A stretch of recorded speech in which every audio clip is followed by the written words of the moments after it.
And we should be live. And Fred's in the background, of course. So welcome to the VIbelytical Pop-Up number 4, 1, 2, 3, 4.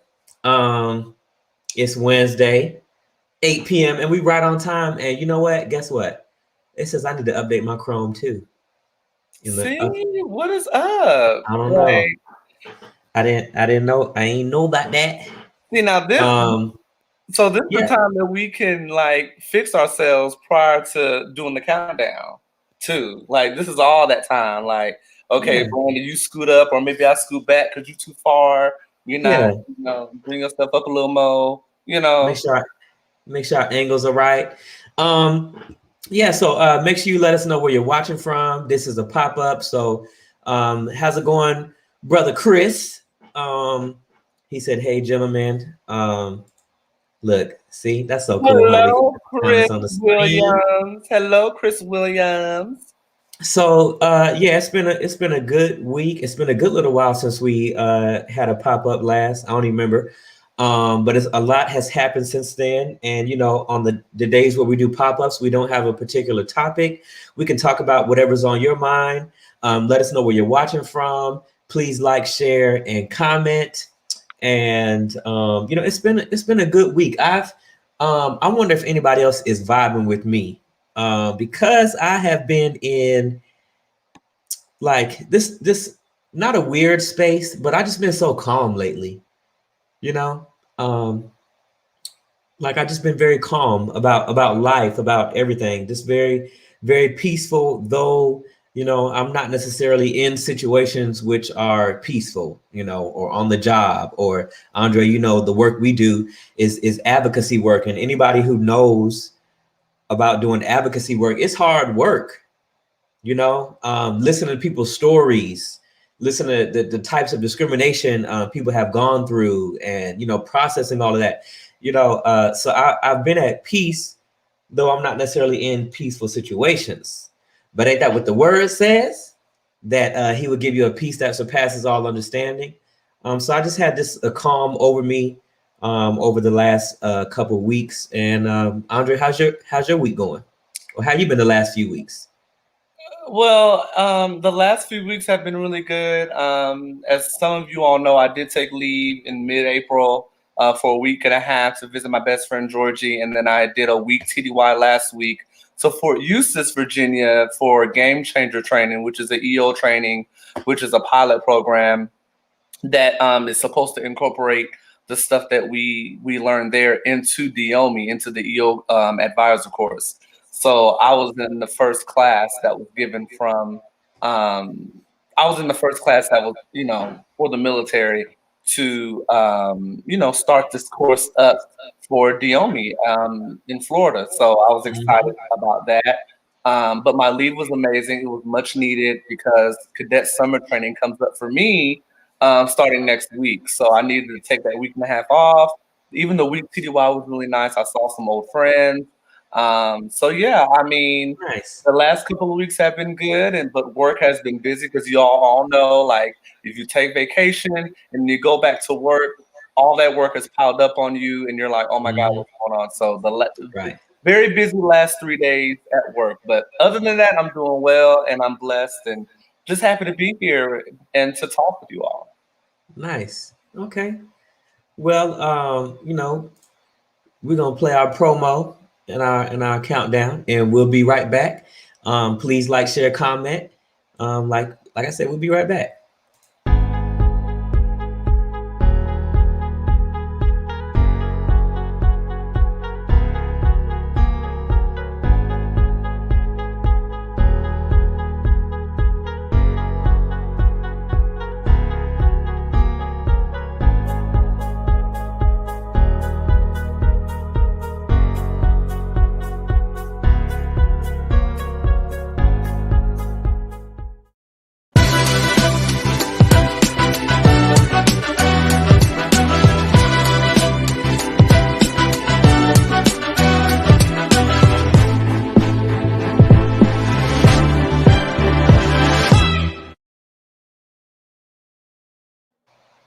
And we are back.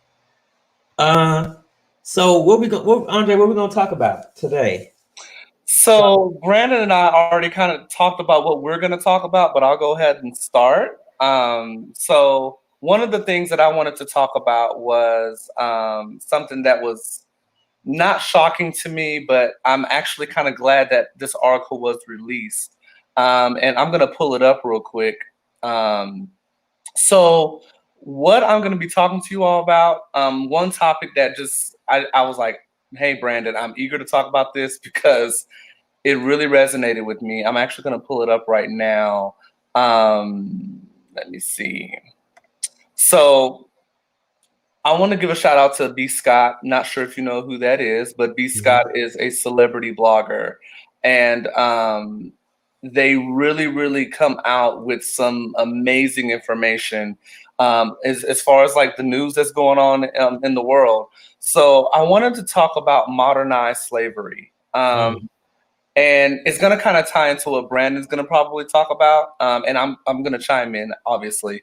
But I want to talk about this article that B. Scott released, and then I'm pretty sure Brandon's going to touch upon a comment from Tim Scott and our current VP, and I'm going to weigh in as well. You know, what I'm saying, but I want to read this because it kind of ties into our other topic. But I'm going to read a little bit of the article. I'm not going to read the whole thing.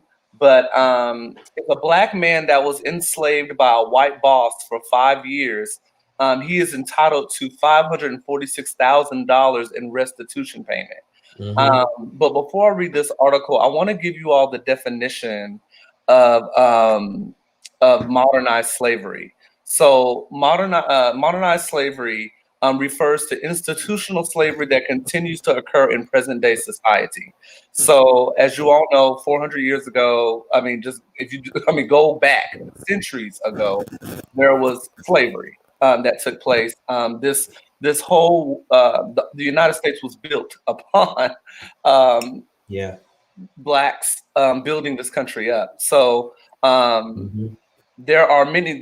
So modern forms of slavery can include debt bondage, where a person is forced to work for free to pay off a debt. There's child slavery, forced marriage, domestic servitude, and forced labor, where victims are made to work through violence and intimidation. And that is what this man experienced for 5 years when he was enslaved. And it just really, when I saw it, I was like, I knew that modernized slavery existed, because a lot of people are thinking, oh, slavery was 400 years ago, that's in the past and all that. But no, there is a modernized slavery that is still going on across many parts of the United States. And I will also say that it's not just happening in the South, because a lot of people thinking, oh, it's only Louisiana, Mississippi. No, it's happening throughout this country, in various states. So I'm gonna read a little bit of this article. So a black South Carolina man who was enslaved by his white boss from 2009 to 2014. Now, mind you, 2014 was how many years ago, Brandon? A long time. Seven. Not that many years ago, though. It's not that many years ago, right? So he's being awarded $546,000 in restitution. The United States Court of Appeals for the Fourth Court ruled that. So John Christopher Smith was initially entitled to $273,000 in restitution payments from his former boss, Bobby Paul Edwards. Edwards was sentenced to 10 years in prison in November 2019 after he pleaded guilty to one count of forced labor. What did I say is the definition of modernized slavery? Modernized slavery is forced labor, right? For coercing an African-American man with an intellectual disability to work extensive hours at a restaurant for no pay. For his abuse of Smith from 2009 to 2014, the Department of Justice announced in a press release at the time. So Edwards abused an African-American man with intellectual disabilities by coercing him to work long hours in a restaurant without pay. I'm just reading bits and pieces of it. The J&J cafeteria forced Smith to work more than 100 hours unpaid per week with no days off. Edwards threatened the employee with arrest, verbal abuse, and physical abuse, leaving Smith physically and psychologically scarred, the Court of Appeals wrote in the new ruling. According to the court, the victim stated, "I felt like I was in prison. Most of the time I felt unsafe, like Bobby could kill me if he wanted. I wanted to get out of that place so bad, but couldn't think about how I could without being hurt." So, like I said, 2009 to 2014, that this happened to this man. And what I will say is that is one case, right? That is one case. I guarantee you there are cases unannounced that are not in the media, that are not talked about, that's going on right now. So for me, I'm not trying to say I feel vindicated about looking this up, but when I saw this, I was like, for anyone to say that we are not a racist country is less than smart, and I'll say that, and I'll say one part of that is that they are less than smart, and then the other part is that you are in denial, or you're trying to shape the United States as a way of saying that we've gotten better, and we haven't. Because why would there be a term called modernized slavery if we have come out of the slavery bondage that African Americans have faced in this country for centuries? So for me, it really, really appalled me to hear any Black person, any African American person, to say that we are not in a racist country. Now, what I will say is this, and I know Brandon's going to touch on it a little bit too. What I will say is that not everyone in this country is racist, but that does not mean that we're not in a racist country. Yes. So that's what I took from that, and I just wanted to share a current article that talked about a person that is finally getting restitution payment for those years that he was enslaved. And like I said, this was from 2009 to 2014. 2014 was 7 years ago, I want to say. I think that's 7 years ago, if I'm not good at math. So 7 years. 7 years ago. So yeah, so I'm very happy to see that he's getting paid for this. I mean, I'm just blown away. I'm blown away, but I'm not surprised at this. And like I said before, and I'll say it again, if anyone is saying that we're not in a racist country, is less than smart, or they're trying to avoid the truth, or trying to pacify or minimize what the reality of the United States is. I mean, and I hate to say it. Yes, are we economically great? Absolutely. But that does not mean that there is not some form of slavery and some form of racism existing. And it's not just in our history, it's currently going on.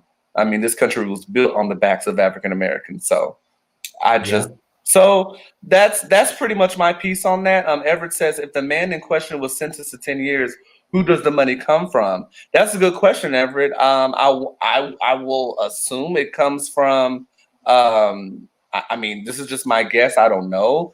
But if you're getting restitution, because I was actually, I'm glad you asked that, because I was actually going to look up restitution, like the definition of restitution.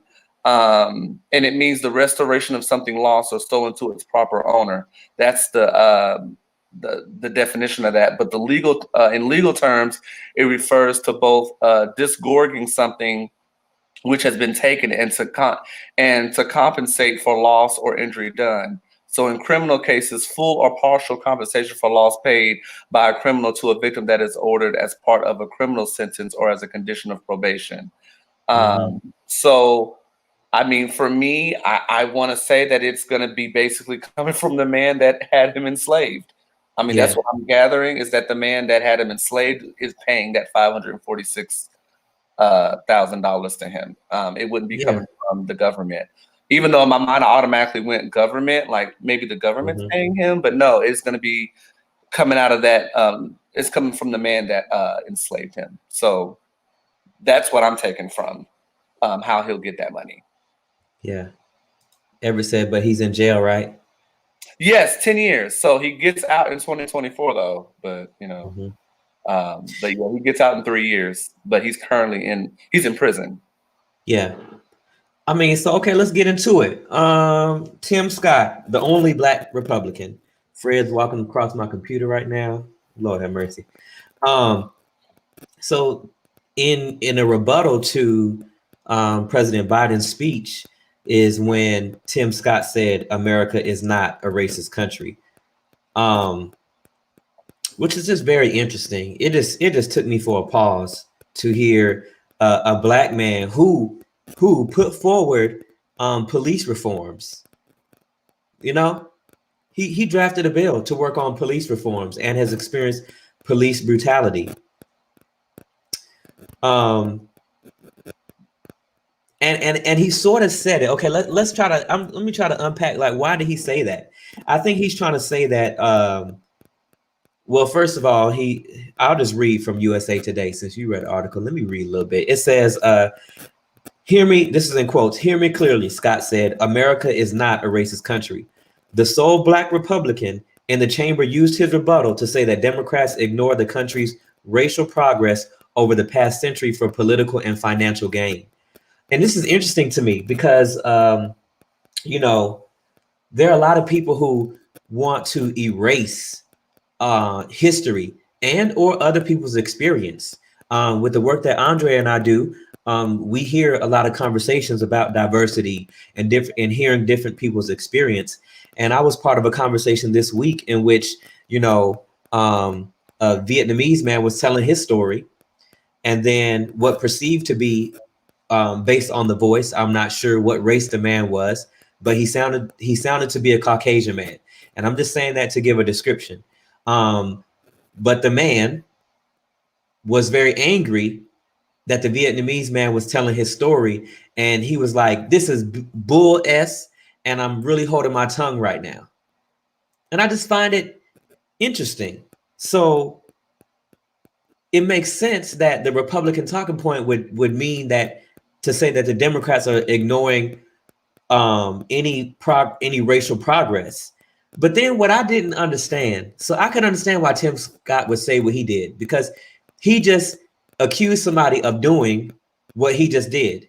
If you ever been in a relationship with somebody who is always accusing you of cheating, they might be cheating. So you see what he just did right there? He said that the Democrats ignore racial progress for financial and political gain.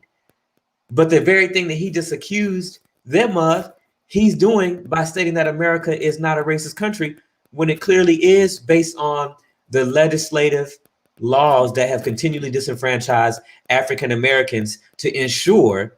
Because see, this is something people don't usually go back and look at history. Within, you know, so you look at when slavery ended, right?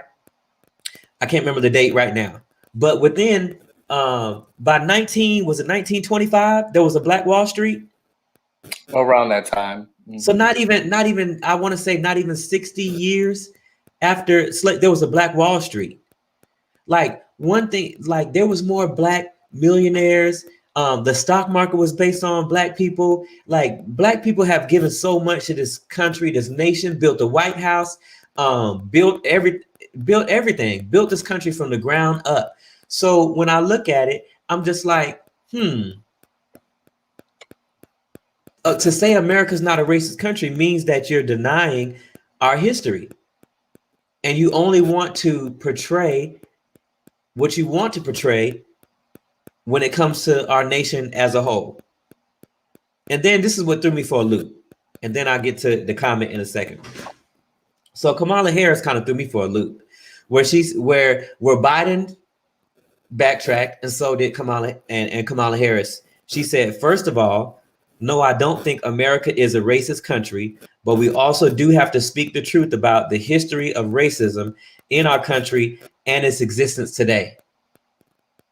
It's like a double speak right there. Yeah, and that's the part that, and I talked to you briefly about this over the phone before coming on, Brandon. I'm like, okay, so you're saying this is not a racist country, but you're basically saying there's still racism that exists. So one can't coexist without the other, right? I mean, I don't really understand. If you're saying that this is not a racist country, but racism still needs to be addressed based on the history of racism, and then even today.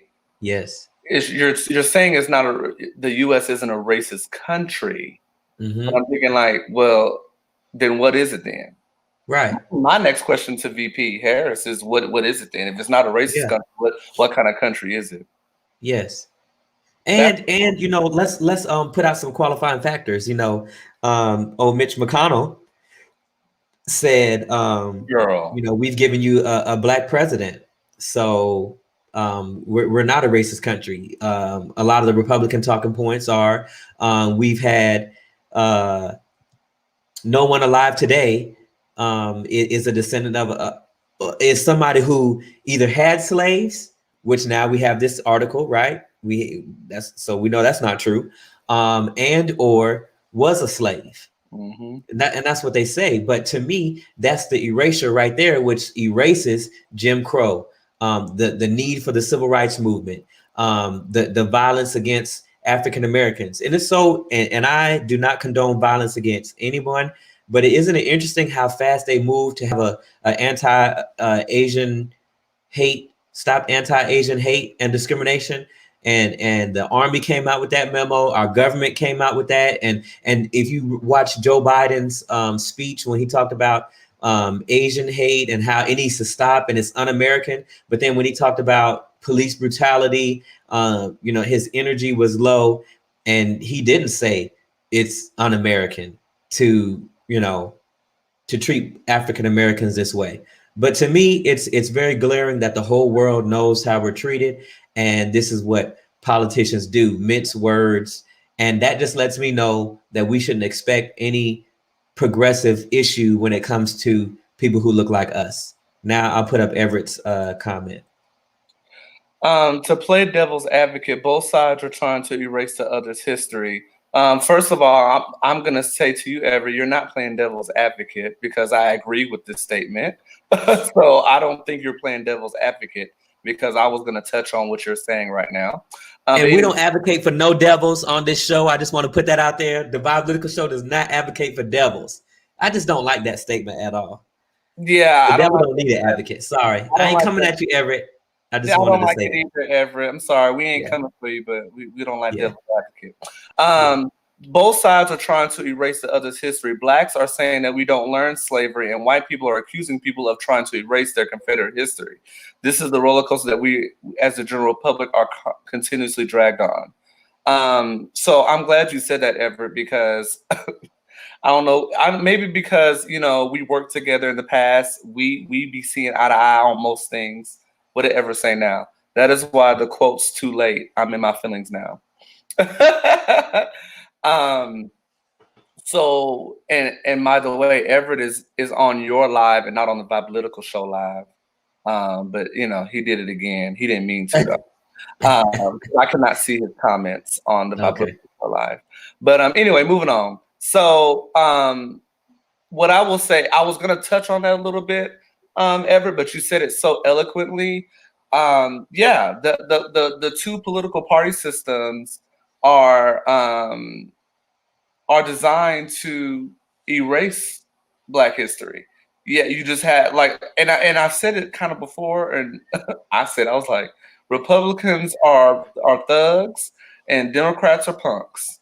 I mean, I didn't say it in that way. I'm saying it a little bit more bluntly now, but that's what I feel. I feel that Democrats allow Republicans to run all over them, and Democrats are too weak. So, and anyone in the middle, they're gonna go with what the easy what is the term? I'm trying to think of the term. The easy left over the hard right. That's what the Democratic Party is really. They're going to take the most. I would say like this. They're going to take the most politically expedient route. There we go. The path of least resistance, because Vice President Kamala Harris said that our country is racist. She did. She said it was racist then and it's racist now. I mean, look, I'm gonna read it again. First of all, no, I don't think America is a racist country, but we also do have to speak the truth about the history of racism in our country and its existence today.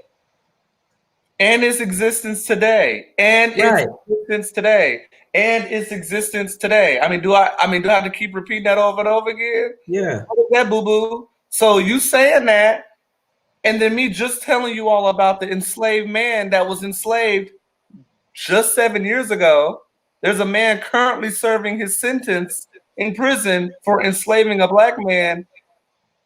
Come on, like. Right. Yep. I'm going to share this article in the chat. Okay. So what do y'all think? What do y'all think about it? What else do you think about the comments of America being a racist country? And I just wonder, and maybe anyone watching, you can answer this. I just wonder, like, where's the aversion to the truth? I mean, because to me, any human being, it's hard to change your actions. The article that I did too on the show too. Yeah, go ahead. It's hard to change your actions if you don't look in the mirror. You can have or it's hard to, if you got a booger on your face, Ooh. you're not gonna know until you look in the mirror. And to me, it's kind of like a better question. I got a question. There you go. And Andre, you can answer this. Would a person who woke up from a coma, let's say they've been in a coma the last 50 years, and they woke up from a coma, would they say America's a racist country? If they were in a coma for 20 years? Or 50 years, yeah. Would they say America's a racist country? I believe so.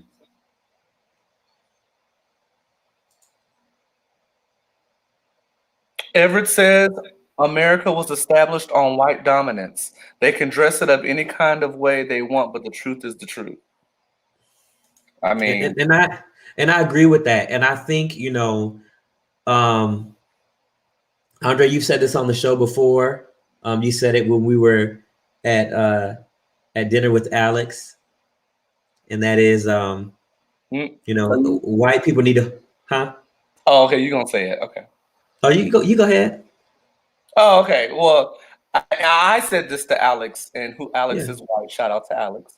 I told Alex that, I feel that it's very imperative, and there's power in white people holding other white people accountable for their racial slurs, their racial comments, being racially insensitive, being racist, saying derogatory, disparaging terms. It is on the white person that is aware and has that empathy and compassion for people of color, especially Black people, and call them out. And kind of and to tie into what that statement, I also want to say that Brandon and I have talked about this on the show, and we heard LeVar Burton say it, that there needs to be consequence culture. So cancel culture, not so much, but consequence culture, where you are held responsible for your racist comments. You lose your job, you lose your benefits, and be held responsible and accountable for your actions. But there's so much white privilege going on that people are like just slapping it on the wrist and not really doing nothing about it. Yeah. And then Ever says depends on if they were white and waking up, or non-Black waking up. Yeah, I hear what you're saying, and I think that we just have to. I think one of the reasons why I've been so calm is because I just in the military they have this thing called expectation management, and I really just been looking at things and just taking some time internalizing some things and just acknowledging the truth. And the truth, it's very sobering. Solomon in the scripture says that with the increase in wisdom is an increase in sorrow. But to me, on the VIbelytical show, we always have an endeavor to uplift and edify, even when we talk about difficult topics like this. Like our goal is not to be Debbie Downers. Our goal is to speak the truth. And in doing so, that's how we can be uplifted. That's how we can be edified. Until people don't change, until usually they look at themselves in the mirror, or they allow somebody else to be the reflection for them and tell them, look, this is how you're being right now. You know, that stuff you learn in marriage counseling or whatever, that stuff works if the other person wants it to work. You know what I mean? The when you did this, you made me feel this way. That stuff works, and you can also do that with yourself. And looking at everything going on, you know, to me, it's just very unwise. It's very stupid. It's very childish to say that America's not a racist country. Because think about it. If we can't admit that America's a racist country, how can we become not racist? Right? Like, how can we move on if we can't even tell the truth about our history? Which I will at least say that at least Vice President Kamala Harris addressed that. At least she specified that part. You know, anything. It's almost like she had a butt in there because you know everything you say before a butt is gone. She had a butt in there, huh? She did. First of all, no, I don't think America is a racist country, but that cancels out all of that. Well, it cancels out everything you said prior to that, and that's why I felt like she was. It was like she was struggling with her own reality. Like the reality is that this is a racist country, but you're trying to be so politically correct that you sound kind of silly. Right. And what's the point in that? And I always wondered, you know, I always thought about this and this, like, you know our thoughts. We're not Democrats, we're not Republican. No. We stand for the truth. And on this show, we talk about how they essentially both of the parties work together to maintain power and dominance. And I think to maintain this power structure that we see today and to ensure that nothing really changes. Like, you know, we talked about it last time we were on the Nancy Pelosi talking about George Floyd sacrificed himself for justice and all this stuff.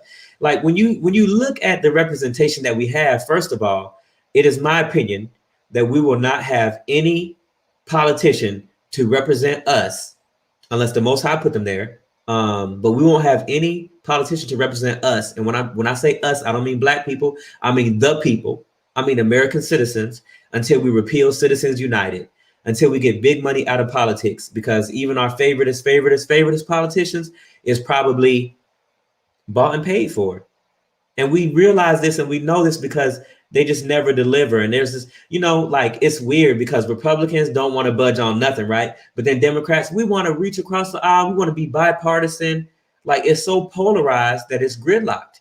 And so to me, you know, going back to how I've been so calm lately, even though we're continually seeing, you know, black men in this country being murdered and gunned down, is that number one, I realize I have a relationship with the Most High and we're just passing through. This is not it. There is a heaven and there is a hell. And I believe that we are, by the life that we live down here, we're deciding where we're going to go, what we do with our lives and who we choose to bless and who we choose to uplift and edify. All of that stuff really matters. And so, I mean, that's the main reason why we do this show. Ever got something?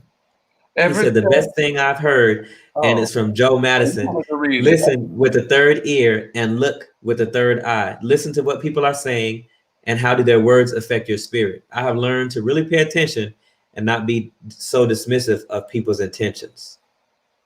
My bad. I didn't mean something that just looked like a long comment and like, you know, you wanted to read it. It's fine. I was like, okay, I guess I'm not moderating. He gonna take my job? Oh, you don't need me no more?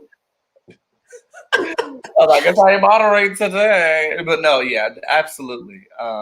Yeah, I don't know. I think for me, yeah, you know, Brandon and I are politically agnostic, and I think what we're doing is we are really looking at things at face value instead of trying to be politically correct.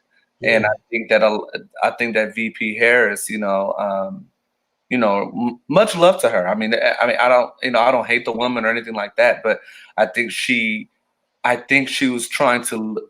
I'll just say it. I think she was trying to look good to the masses, and then she had a reality check. It was like, hold on, let me go ahead and just. Let me go ahead and revise what I'm saying and not forget. Let me not forget.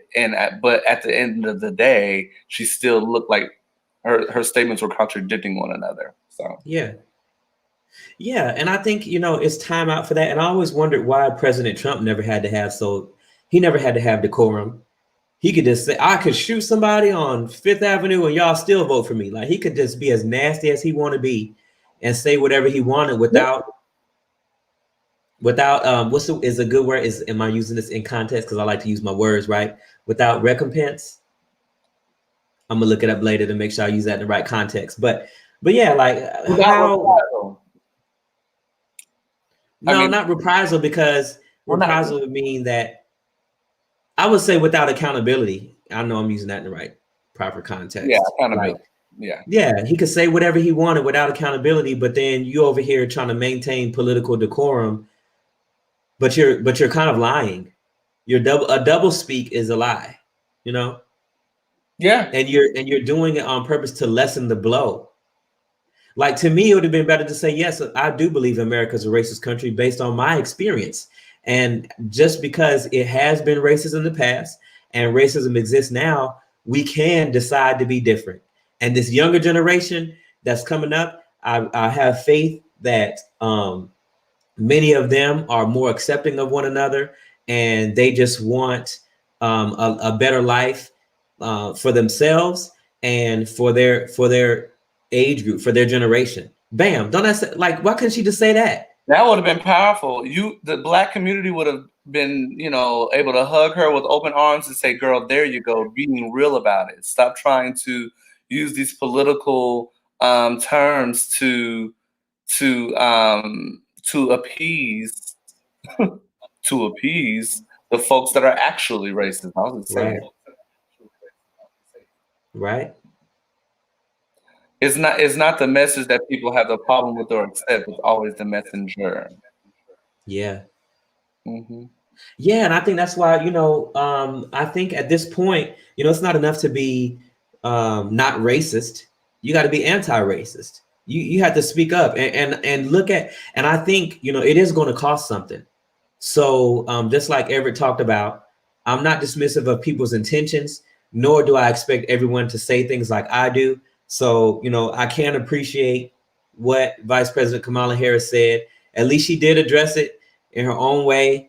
At the same time, I feel how I feel about everything we've said so far. And I guess, if you are going to be a person who stands up for righteousness, truth, and justice, like, it's going to cost you something. It is. And I think if you have been given the opportunity to serve the American people, you should serve the American people. That's how I feel. If you're a politician, they love to get up there. The American people want this. No, the American people want you to tell the damn truth. Right? Tell the truth, so then we can move on from it. And we don't have to stay in this polarized place. Like, think about it now. It's become more racist. People probably might call you and I racist, Andre, based on the conversation we have right now, that we're race baiting, or everything is about race. I would love to ask those people who think that, tell me one thing that's not based on race in this country. You know what your question, Brandon, be? Let me tell you something. When I be talking to Brandon, y'all, I'm talking to the people. When Brandon and I be talking about stuff that's controversial in nature, honey, Brandon will come up with a question that make people just get stumped. Like, how in the world am I going to answer that? It really makes you think, and I admire that about Brandon. And I just would love to see Brandon on the debate stage, because he's coming out there swinging, and it's great because I feel that the way that Brandon is, that's the way that I'm becoming. I'm becoming that way as well. Like, I feel like I'm in the space, and I feel like I'm in the space to question people that have thought processes that are really kind of off a little bit. And for Brandon to come out and say, well, tell me what isn't about race in the country, like, that really makes someone sit back that is trying to be like, it ain't always about race. It ain't always about race. That's what I'm talking about that person that said it. But then Brandon comes with this question of, well, tell me what isn't about race then. Give me an example. That's something about any situation that's not about race. Right. So Everett says people are applauded to doing the wrong thing and persecuted for doing the right thing. Ooh, and especially and especially politicians. Yeah. And I think in the military, and I think in look at some of our civil rights leaders. You know, Malcolm X is one of like, I love Malcolm X. I love what he stood for, and I love that he looked in the mirror and that he transitioned. And like, he was a man in his short life that was taken. He was murdered. He was assassinated by the U.S. government. So was Martin Luther King. So was any of these leaders who Emmett Till, any of these Fred Hampton and the Black Panthers, anybody who was about the uplifting and edification of the Black community was done away with. They was murdered by the U.S. government. J. Edgar Hoover, who was the head of the FBI director, right? That's what it's called. The FBI director said that the thing he feared most in America was Black unity. So tell me how America's not a racist country, and that we still don't see that same type of action from law enforcement. The Federal Bureau of Investigation. How many years ago was that, Brandon, that he said that? The people asked that was 400 years ago. No, it was just 40-ish, 50-ish. Right. Hold up, you know, let me do my math. 50, 60-ish. Yeah, less than 100, right? Less than a century, yes. But we're not a racist country, though. Right. And to me to see these far right movements growing and gaining traction, and it's almost like I feel like we're sort of living in a military exercise, like in a psyop, a psychological operation where we making up groups now in America. Like when you look up Al Qaeda, you know what I'm saying? You just look that up, okay? You look up so Antifa.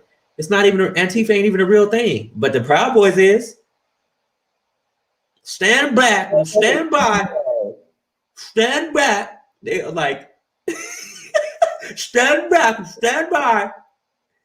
What do you want me to say? I mean, like, Proud Boys is real. And so it's just very interesting to me. And I know that people get very emotional about these topics and people get very angry about them. But look at how we're able just to articulate ourselves and have this conversation with truth and honesty and have it in a calm way. And I think what has moved me to start to question things is I've had a lot of conversations with people, a lot of conversations with white people, a lot of conversations with soldiers, a lot of conversations with Black people, all people from all around the world. And I did have some of them that got very intense, and I used to get loud and worked up and all that. But I realized, help people see themselves. Self-discovery is the best way to learn. So if I could ask you a question that would make you think, so then you have to explain your beliefs or your thought process, you'll be able to see yourself better. Rather than me just going like this, because that's what people who differ in perspectives and opinions, you know, that's kind of how our country deals with these things, right? It's like, you know, I'm a Democrat. Everybody likes to blame one another, right? But if we take a second and we ask people to explain their beliefs, now we give them the soapbox, and then they're going to hear themselves and hear the words they're saying, and then they may have the opportunity to change. Everett says, oh, we already read that one. My bad. Oh, you already read it? Oh, okay. Yeah. And okay, we'll do it again because you was finna read it, so we can read it again because I could talk about it. Yeah, people are applauded to doing the right thing and persecuted for doing the right thing. Yeah. Did I say right? No, the wrong thing you meant. Yeah, let me read that again. People are applauded to doing the wrong thing and persecuted for doing the right thing. Yeah, and I think this is true. And it depends on who you are. And like, I think we really saw that in the last presidency. And the scripture talked about that. Woe to those who call evil good and good evil. Like, and that's another thing. So my expectation is like, it's all in the Bible. I know people want to, oh, the Bible ain't real, the Bible this, the Bible that. But I wonder how many of those people like really dived in and like really researched, really read it the way that they pursue a master's degree or a bachelor's degree or a PhD. How many people have really taken the time to like really, really, really like get in there and just and read and ascertain what it's really saying? Ascertain. You better Yes, big use words. your words. Use your words. Because Yeah, when you get in there and you ascertain some things, it will keep you in perfect peace, absolutely. and you'll Absolutely. understand. My friend Shantae and I've been talking. Shantae CJ Pitt. We were stationed in Cadet Command together, and we've been talking about this week, like he was talking to me about time, and Andre, I shared a little bit of that with you today about how when you think about time, he kind of explained it sort of like this, and hopefully I'm not messing it up. That time is kind of the big lie. That by living on time, it's sort of the big lie. Like everything is in cycles and in seasons, and within those cycles and seasons is how we tell time instead of the other way around. So if the earth and everything we know is in cycles and in seasons, are we too not in cycles and seasons? Like our minds, our bodies, and the thing when you think about the Most High, the way He set up the earth, He set it up to change seasons. But if you look at things like harp, I ain't gonna explain that. Y'all look it up if HAARP. If you look at different things that were designed, it's kind of like they want to control the seasons and the cycles, but that's done by the Most High. So they want to keep things the same, essentially.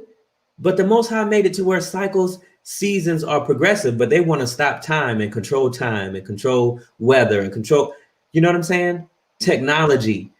And then they wanted to speed up time, right? Like fast food, fast everything, faster Wi-Fi, faster, even westernized culture, time, right? You work this time and you get this money. Mhm. Work this time and get this money. You want more money, you got to work more time. You get six figures, you making $150,000. We taking all your time away from your family, But you making six figures though. But we taking all your time. So you look at all these things, and I just think, over the last year or so, I've just noticed and come to the knowledge that I'm not a westernized person. That we are indigenous, and maybe no religious or spiritual institution is going to teach you this, but being an indigenous person, like we follow the rhythm and the cycle of the earth.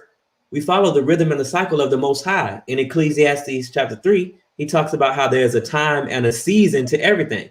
So times and seasons are connected, and they're connected to cycles as well. So when you start to see all these things and you take a panoramic view and you back up, you can see it all when you back up, then you start to realize like what's important. And I know we've been talking about this a lot over the last, shows and since the pandemic. It's been an opportunity to slow down, take a deep breath, Mhm. and really figure out what's important. Is it important that you're a Democrat or Republican? Is it important? You know what I mean? It's not. In the larger picture of things, really, what good has that gotten? Hardly anybody. Have small things changed? Yes. Have people had more access to capital? Yes. But the powers that be, it is my perception that they're not trying to go forwards. They're trying to go backwards. Republicans ain't trying to go forwards. They're trying to go backwards. Democrats talk about going forward, but ain't no strategy, ain't no action to back it up. So what we doing? All these big C. Use your words, Everett. Use your words. I want to all these big words tonight. um, so I want to talk about the Oklahoma law that just got. Have you heard about the new Oklahoma law um, about riots and about I'm trying to Yeah, how motorists can run over protesters. protesters is this done unintentionally or something like that? Oh, you heard about that, Brandon? I'm pretty I sure. did, but we're not a racist country, though. Yes. So for me, it's like we're not a racist country, but there's literally laws that are signed into legislation that talk about motorists running over people. Mm-hmm. But we ain't a racist country, Tim Scott. We not. Yeah, We not. Yeah. we're not a racist country. But if those protesters were black at the Capitol riots, what happened to the Black Lives Matter protesters again, who weren't even nowhere near the Capitol, just on the street for a photo op? Look, that should mean anybody can get away with it, right? Should not be any questions, at least not in Oklahoma. See? Yeah, it says, huh? I'm reading this article, looking at this article from NBC News. It says Oklahoma has passed legislation that protects drivers who unintentionally injure or kill people participating in riots. Make it unintentionally. Make it make sense. Oklahoma has passed legislation that protects drivers who unintentionally injure or kill people participating in riots. So I'm gonna get in my car and I'm gonna accidentally run into some rioters.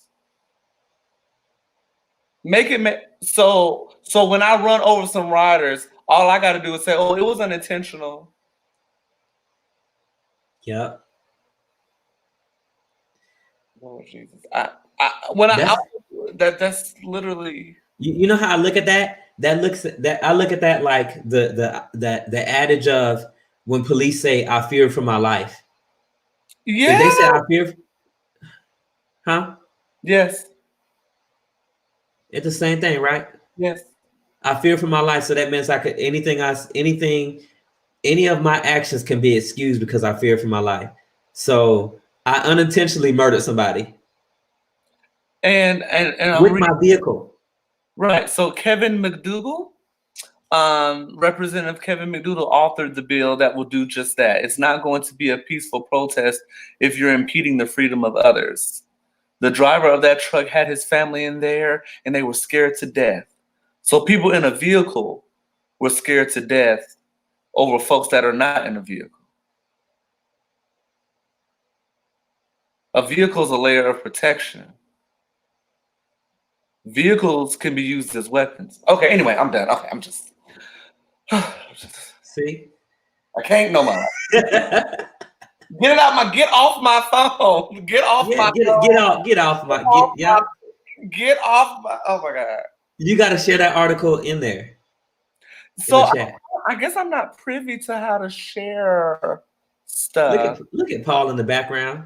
He's so chunky bunky. Oh, he is so big, my Lord. I'm trying to figure out how to do it. Hold on.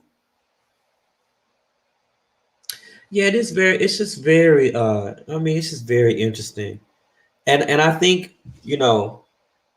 I wonder if people who say, "Oh, America's not a racist country," like, are they saying it like a wish? Are they like dreaming it? Like, are they thinking that because they say it, like it's no longer gonna be a racist country? I mean, look, Derek Chauvin, the murderer of George Floyd, right? He is appealing. He applied. I didn't even want to touch on that. I didn't even want to touch it, but you see. Oh Jesus! But in America, I mean, but then people wonder why Black Lives Matter exists. You ain't got to support the organization. You don't have to support them with your money. But you can't say, I mean, the fact that we have an All Lives Matter, which came up to be antagonistic to Black Lives Matter, shows that we have racists in this country. And just looking at our history lets us know that our country is a racist country because we haven't done anything to right the wrong of slavery, the original sin of America, and also to help the disenfranchised African Americans that America continues to victimize, brutalize, and then say it's your fault. Say the black man ain't in the home, but the prison industrial complex, you know, most African Americans, their criminal record starts in the school system. Mm-hmm. Where when we seen people like Brock Turner, we seen the affluenza case. People make up a word to make up a defense where, you know, the affluenza kid done murdered a pastor and his whole family. Like, because he was never held accountable for anything, he shouldn't go to jail. Or another guy, I forget what he did, a rapist or something, or it could have been Brock Turner, and they were like, you know, prison won't be good for your future. So, but then you look, the court case, the judge who was sending black kids to jail, it was called Cash for Kids. He was sending black kids to jail and getting paid to do it.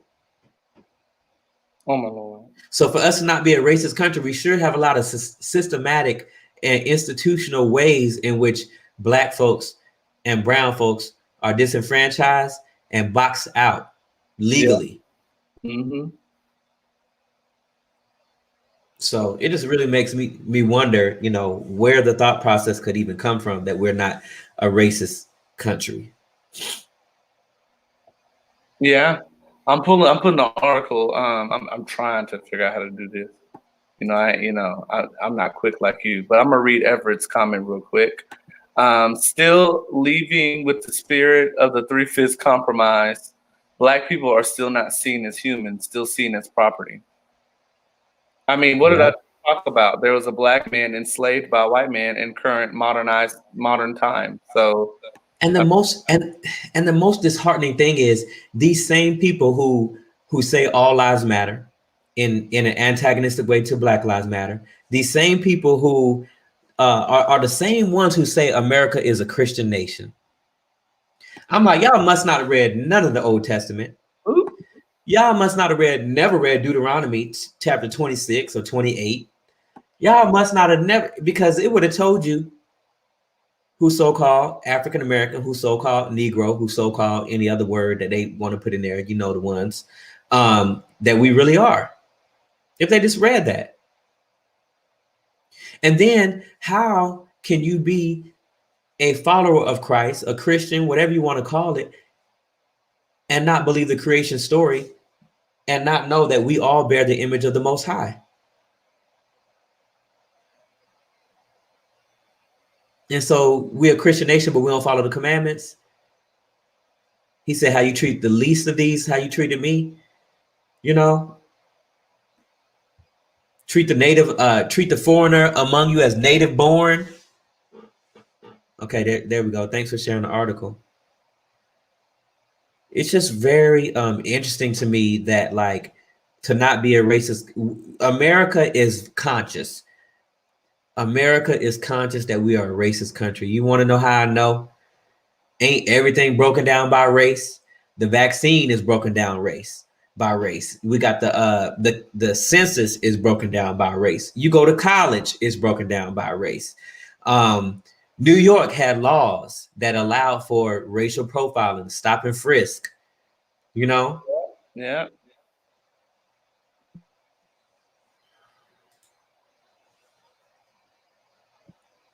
So Everett says, sorry, I know this will not be popular, but the church and Christianity were the first mob families. People know what they are saying when they say American is a Christian country. No, I don't. I mean, well, I'm speaking for self, and I'm pretty sure Brandon can agree. No, we knew that. That is very true. I think. I mean, what I am doing in my further, you know, discernment and my further look into the church is that, you know, church is not really what it's cracked up to be. That's the reason why I say a church building should not be where you seek the Most High. I mean, yes, you can seek the Most High in a church, absolutely, but a lot of people are relying on church buildings and those pastors in those churches to guide you in seeking the Most High, but it's all individual based. So yeah, that's absolutely true. That's the reason why Christians are the most hypocritical folks in the country. Whoop, whoop. Yeah, and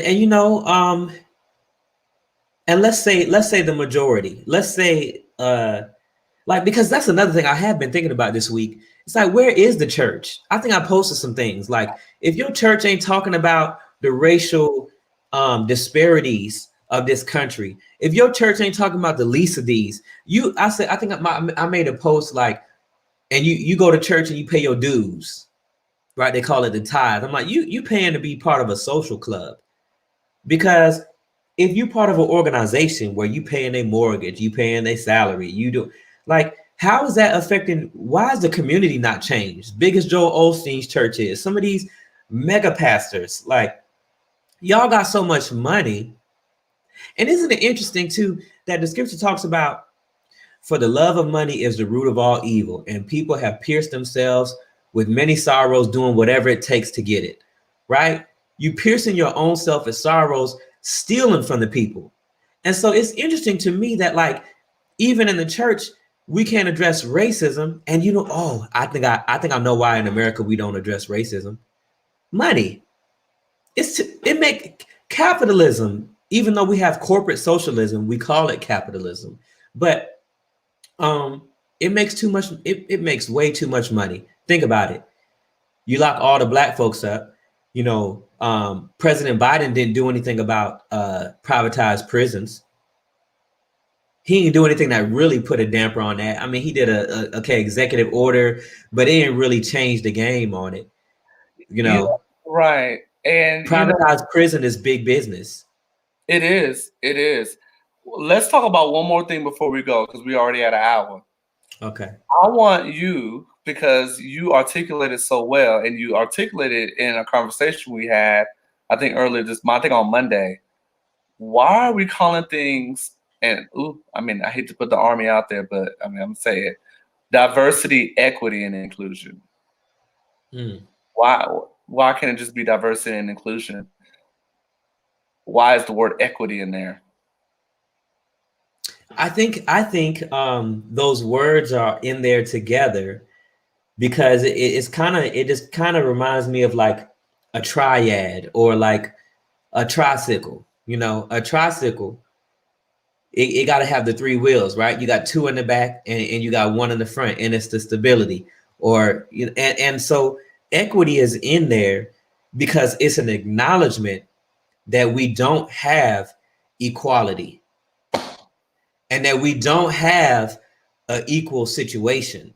And so it's funny that you asked that question, because I know you're not asking this, but the reason why this even came up, or when people ask me that question, so what conservatives are the talking heads. I'm not against conservative people. I'm not against Democratic people.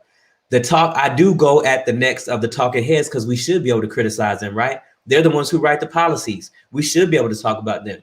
So they asked a question, or they turn it like the Tucker Carlsons. He's a conservative talking head. Or the Candace Owens.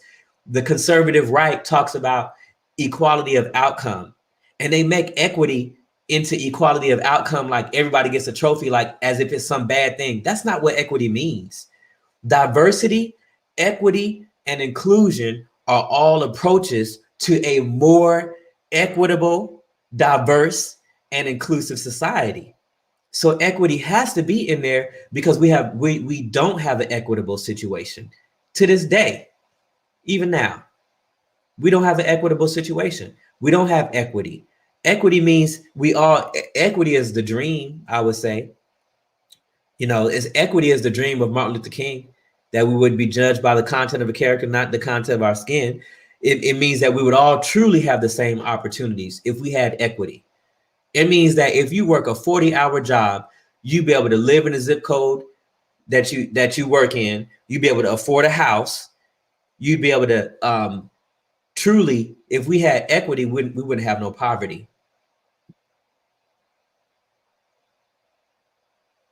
Boom. So I was like, he just put me on the spot. I'm like, how am I going to answer this? But yeah, equity, that's why it's in there. Yeah, and I guess because I was trying to like, dang, what is equity is the dream, Brandon Allen. You put your whole government. Thank you. But yeah, I was like, diverse, equity, and inclusion. I'm thinking like, I'll say this, and mine is short. We can't have equity until we have equality. Right. So when I see diversity, equity, and inclusion, I'm thinking like, sweetie, equity is not the right word to add in with diversity and inclusion, because when you're diverse and you include, that brings about equality. But if you're trying to focus on equity without the equality, then we're not going to get anywhere. I understand. So I believe that they can be used interchangeably, yes. But I'm just saying, in order to have equity, there needs to be equality. So I had to go to the dictionary. Look. Yeah, okay. And equity means the quality of being fair and impartial. So I think, like, if we look at diversity, right? We already diverse, but to say, diversity, I look at that as we are welcoming diversity. We look at it as something positive. Then equity means that we are fair and impartial. So that equals equality. And then inclusion, it's like it solidifies it. That's kind of how I look at it. That's kind of how I'm, drinking the Army Kool-Aid. And I think that it is the right words. Would equality be better? Possibly. But equity for the situation and the political arena that we live in, I think that's why they picked equity. And equality, I think it's too strong. I'm learning that too. Like people can't handle the raw stuff. And they couldn't handle. That's kind of where I'm at, Brandon, because I'm like, okay, I understand equity, because equality means an individual or group of people is given the same resources, right? But equity recognizes that each person has different circumstances and allocates the exact resources for that. So for me, when I'm thinking about equality, I feel like equality has to be in place already for equity to even be to even function. Because if I'm focusing on the different circumstances and allocating those exact resources, it has to begin with equality. Because if I don't, because how can we focus on equity if there's no equality to begin with? So like maybe not take equity out, but make it DEEI. I don't know. Like I think the word equality just needs to be in there. That's just my argument. Is that equality needs to be there because equality is saying everybody's going to be given the same resources. So once everyone's given the same resources, then we can talk about how equity recognizes the different circumstances. Yeah. Each individual and allocates that. So that's at least we're called equal opportunity advisors. I like that. I'll give it that. We're not called equity opportunity advisors. Yeah. Right. But maybe diversity, equity, and inclusion is there because it's the agency which oversees the equal opportunity advisors and equal employment opportunity. Maybe it could be that. I'm just trying to give it some, because I think I like it. It might the good thing about it is it might make people ask a question, just like they did, right? Just like they did to me, right? This week. Well, what do you mean by equity or whatever? Because I know where that gentleman wanted to go. And I'm like, there's synonymous approaches. I didn't say they were the same word or they mean the same thing. I said synonymous approaches to equality. Yes. So maybe the good piece about it is, equity. Okay, what do you mean? It's going to generate conversation. And hopefully the people, who are in those positions, I'm sure they can articulate it, and we can. Yeah. I'm with it. What if it's I just like the word equality. Yeah. Me too. I'm a fan of that word. And I know what equity means and I know what equality means. So for me, equity is the bigger picture, yes, because equity allocates those resources and opportunities needed. I got it. Yeah. Equity is that. But I'm Yeah. like, how can we get there if equality isn't in the equation or not included in the title? Maybe me seeing equity by itself just bothers me. That's all. That's just my own personal. Yeah. I just don't like dig it. equality isn't in there. Can we call it diversity, equality, equity, and inclusion? DEI. Can we just call it that? Can we add the equality? DEI. Well, when you sergeant major the Army, you could make it. You could do that. I don't know about all that, but you know, I'm just saying.